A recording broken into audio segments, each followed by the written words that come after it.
Hello everybody, this is Goose Indian River from 11/16/2019 in Buffalo, New York.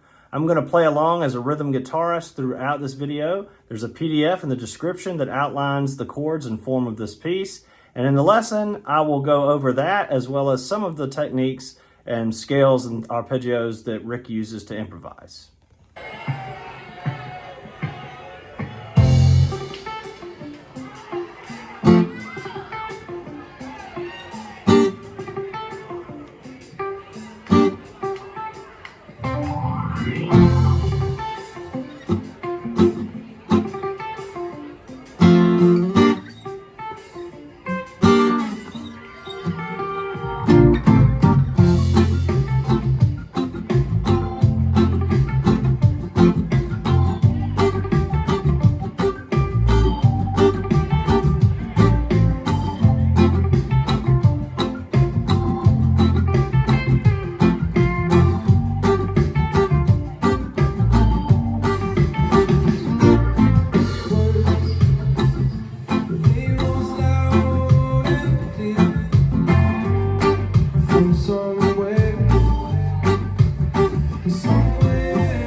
right, so I don't know if you hung in for the complete play along, probably not.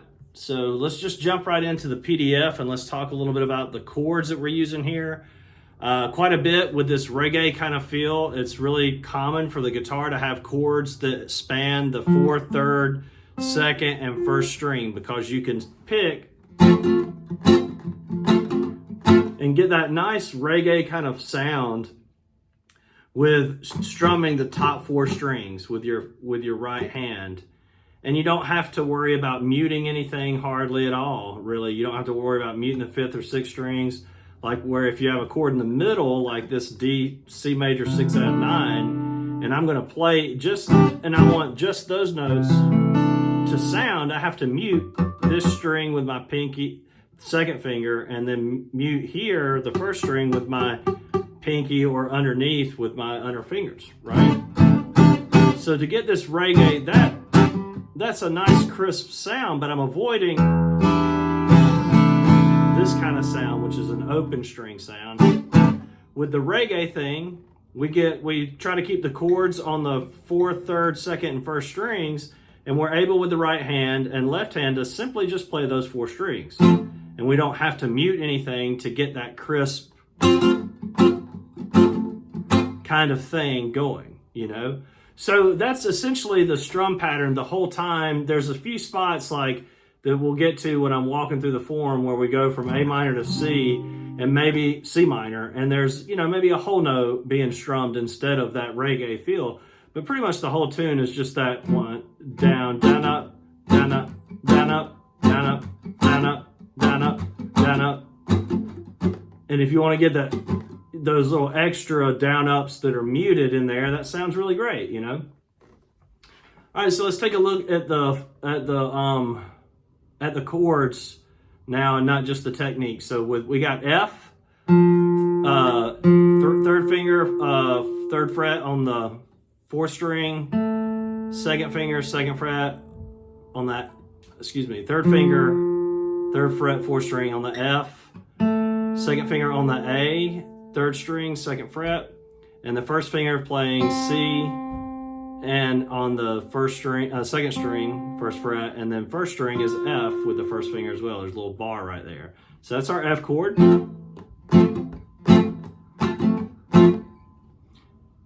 And the next one that we're using quite a bit is G minor.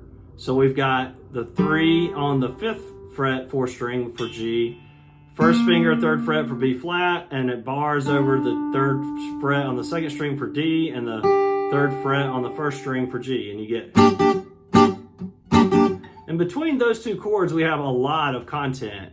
You know, the verse is being played that way, and then when you get into the solos, if you're accompanying your friends around a campfire, you're probably going to want to play that same little, you know, rhythm, at least in the beginning. You know, you might want to branch out if you're playing rhythm guitar with your buddies, and you can get a little more exploratory, cool. But, you know, to get that basic pattern, we're strumming on the top 4 strings, just like I had done before, you know, where we explained it, but we're also pumping with the left hand to give it that sort of staccato length note that's just right. So I'm like, da, da, da, da, da, da. I don't know if you can see my left hand doing that. Pretty obvious.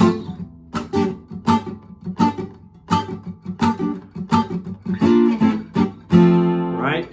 So that little rundown is B flat, A minor, G minor, F. Now, as we go through the form, every time the verse comes around, it's a little bit different, okay? So we've got F and G minor for 2 measures of F and 2 measures of G minor in the first verse. That happens for actually 10 measures, okay? And then it goes to A minor for 1 measure, and then to C minor, and it changes keys then. And I believe when we go to the chorus, we're in the key of B flat. Okay, so every single time you do the verse, you just have to be aware of the fact that you're going to do F for 2 measures and G minor for 2 measures some extra times. So like the second verse, the F and G minor is actually 1, 2, 3, 4, 16, 18 measures before it goes to A minor and C minor, okay? And the guitar solo, the first guitar solo, it is going over the verse as well, and we have the F for 2 measures, G minor for 2 measures for 1, 2, 3, 12, 14 measures, and it goes to the A minor and C for that at a different amount of time as well. So every time the verse form comes around, whether he's singing or whether it's the guitar solo, the verse form actually changes in length every single time, which can make it a little bit annoying when you're trying to learn the piece. You know, there's not enough there. The repetition that's typically involved in pop tunes is just not there. The pre-chorus, we have A minor, and it's the E minor shape of A minor. We have 1 on 5, and then the 1 bars across these C, E, and A here for A minor, and then 3rd finger on the 7th fret or E on the 5th string, and pinky on the A or 7th fret of the 4th string. And the 1st finger is barring all the way across for the A, C, E, A. For 1 measure, and typically in the tune we have, and then the C minor is a whole note strummed. Okay, and we have same shape, E minor shape of C minor, so 8. And then the 1st finger is barring across with the underside of your finger to play the E flat, G, and C here. And the 3rd finger is playing a G on the 5th string on the 10th fret, and the pinky is playing a C on the 10th fret of the 4th string for that C minor. Okay, then the next chord in the chorus is a B flat, E shape of B flat. Goose or Rick really likes to use a lot of these just sort of straight ahead cage-shaped chords in his compositions. We have a 1 on the 6th fret for the B flat. Then the 3rd finger is coming down here and playing an F on the 8th fret of the 5th string. Pinky's playing a B flat on the 8th fret of the 4th string. 2nd finger is on a D natural on the 3rd string, 7th fret. And then your 1st finger is barring across to catch this F on the 2nd fret, 6th string, and the B flat on the 2nd string, 6th fret for the F, and then 1st string, 6th fret for the B flat is that B flat, E shape of B flat. That's for 2 beats, 1, 2, and then it goes to C minor, the same C minor that we discussed before. I'm not going to go back over that. For the second half of that measure of the singing of the chorus verse. And then for the 3rd measure of the chorus, we have an F, A shape of F. So the way I play this is a little bit different maybe from most people, I'm not sure. But I do it in a way that keeps my hand relaxed. So my 1st finger is playing the F on the 5th string, which is 8th fret, 5th string. And then my pinky is going to bar the 10 on the 4th string, 3rd string, and 2nd string. And I'm going to mute the 1st string. I'm only getting these middle strings.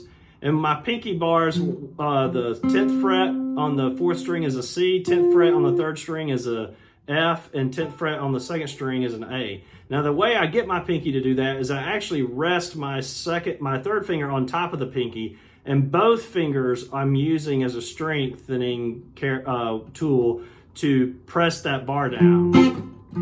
Okay, that's just my technique of doing it. It kind of looks like the Live Long and Prosper thing from Star Trek. That's my technique of doing it because it makes that bar chord and that little chord that takes quite a bit of strength to do, especially if you're going to play it for long periods of time. It makes it easier on the left hand. Okay, so that's the 3rd chorus, second measure of the chorus, 3rd chord is F. And then it repeats that. We have B flat for 2 beats, C minor 2 beats, and then F for 4. And then in the 5th measure or 2nd phrase of the chorus, we have a G minor, E minor shape of G minor, good old Rick and his cage-shaped chords. We got a 3rd fret, 1st string, with your 1st finger is a G. 4th finger is on the 5th fret of the 5th string for a D. Pinky is on the 5th fret of the 4th string for a G. And then, of course, the underside of your finger bars this B flat, D, and G here. So you got, for 1 full measure, 3, 4. And then we go to E flat in the in the 1, 2, 3, 5th, 6th measure of the chorus. We have the A shape of E flat, again, 1 on the 6th fret of the 5th string for the E flat, and my pinky is barring on the 8th fret of the 4th, 3rd, and 2nd strings.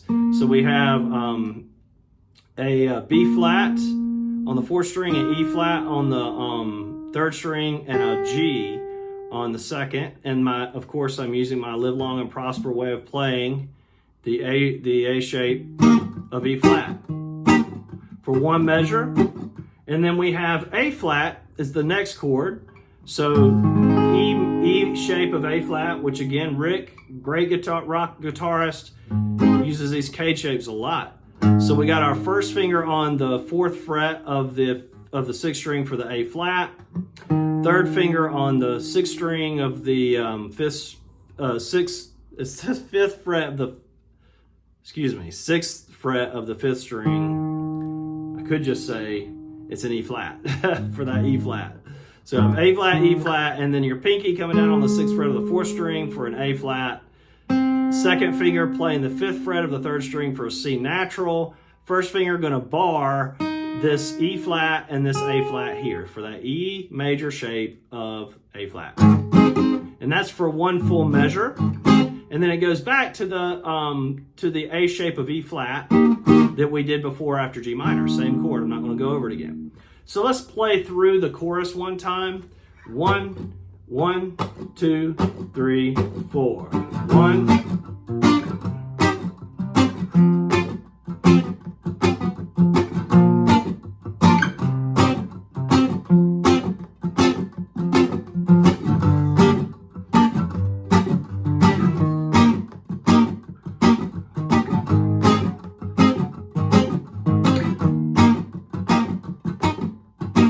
Okay, great. And the last measure of the chorus, typically when you're playing in this recorded version, I haven't heard that too many versions, but in this version, the last measure of the chorus, every single time the drummer makes it sort of an ambiguous measure as far as the beats are concerned. I think sometimes he may be being clever and doing a measure of 7/8, but it's hard to tell, or is he just feeling it when he wants the measure to the end? It's kind of hard to tell, I don't know the guy personally, so I can't ask him that question. But he does that often in this piece where there's measures that are just arbitrarily extended by the drummer and the feel that he plays. And I labeled all of those measures in the PDF below.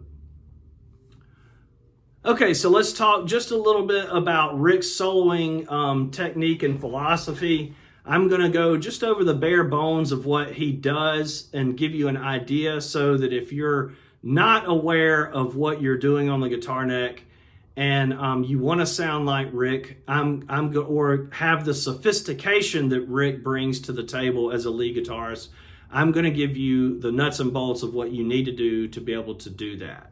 So this entire piece, every time that there's improvisations happening, we have an F for 2 measures, 1, 3, 4, 1, 2, 3, and then G minor for 2 measures. 4, 1, 2, 3, 4.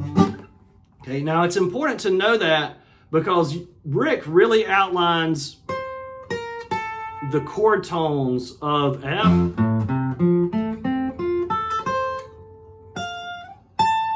right? He knows them all over the neck. Excuse me.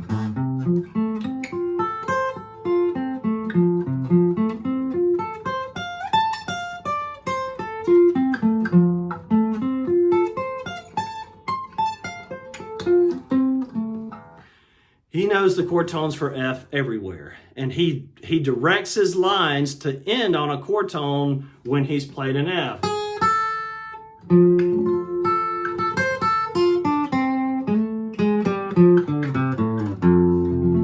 So every melody ends on some chord tone of F when he's playing over F. Same could be said for G minor. He really knows where the chord tones are for G minor. Whatever,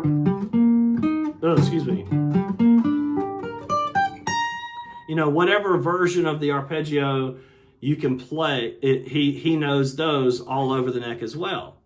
So in order to get your ideas to fit his, you got to be able to know how to target chord tones. And so if you don't know your arpeggios for F and G minor, then you need to explore them across the neck in as many different ways as you can possibly think of. I recommend outlining them all the way up and down the neck in one way for each one, maybe using the caged positions, and then going back and looking at how you can be creative with how you run them. I also recommend that you run them with a metronome. So this piece, I think I have it down as 80 BPM. So if I pull up a metronome here and I put it on 80 BPM, I can do my 4 measures of phrasing, and outline the arpeggios. Here's a little exercise.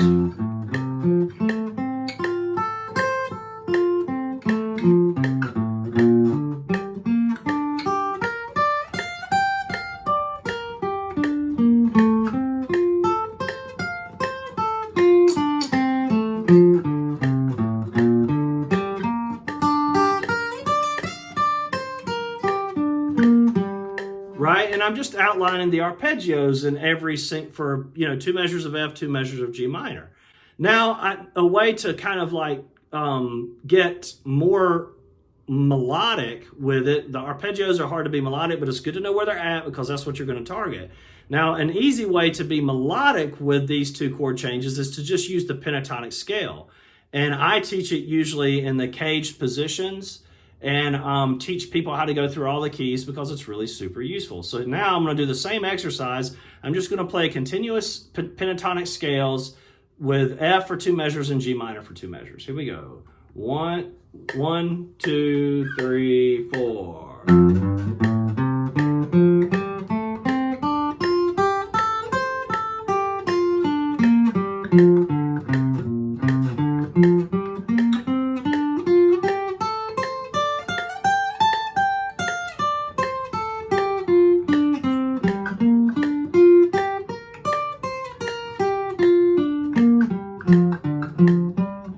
Now it's much easier to do this,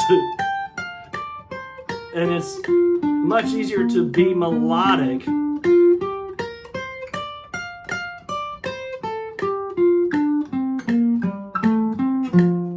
All right, so now I'm going to level up my pentatonic exercise just a little bit, and I'm going to play the pentatonic scale, but I'm not going to play just 8th notes the whole time. I'm going to create some space using quarter notes, half notes, and whole notes. But I'm going to try to target notes with, when I'm playing in F, I'm going to try to make sure when I go from F to G minor, I hit a G minor arpeggio note. So G, B flat, or D somewhere on the neck. And then when I go from G minor back to F, I'm going to hit F, A, or C somewhere on the neck. So again, I'm going to be using a lot of 8th notes, but I'm going to space it out some with quarter notes. Maybe even some dotted notes or something there to make it interesting. But my goal is to be conscientious of where I'm at and where I'm going. I'm on F, I'm going to G minor. How am I going to get to that chord tone? Or I'm on G minor, I'm going to F. How am I going to get to the chord tone of F? Here we go. 1, 2, 3, 4.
Right? So it's not like the most, advanced sounding content, It's not really the point, is not to be super melodic or super advanced. It's to be directed towards the chord tones, okay? And then once you get used to this, you can become more sophisticated with how you do lines, right? So I'll do a couple of sophisticated lines, hopefully, with each one. 1, 2, 3.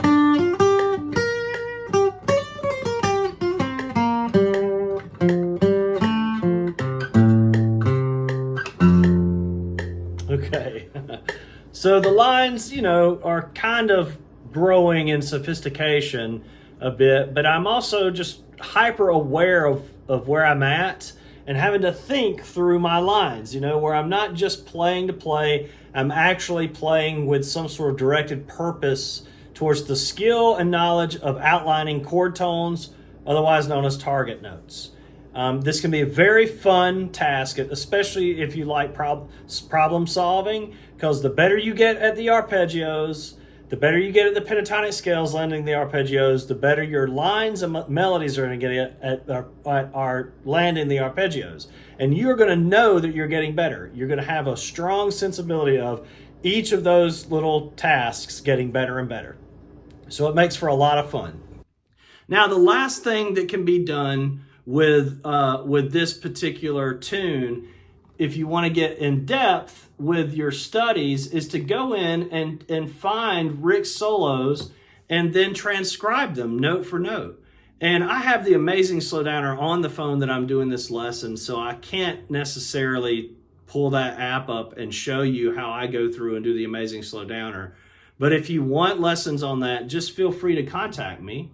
All right, so I've located one of Rick's little lines. The line he uses to go into that first solo is, and he's starting on the B flat of a F dominant 7 chord, and that creates a little bit of tension. It sounds pretty cool, you know, that's flat 7 is got a cool sound. And then he plays down to the D, to that B flat, back to C, and then resolves it to the A of F major, right? So that also, that kind of has some harmonic qualities of the G minor that he's playing over, but I think he's mostly just thinking, I want to get to this chord tone. And so he plays that line that easily resolves into that chord tone. Let's have a listen to it.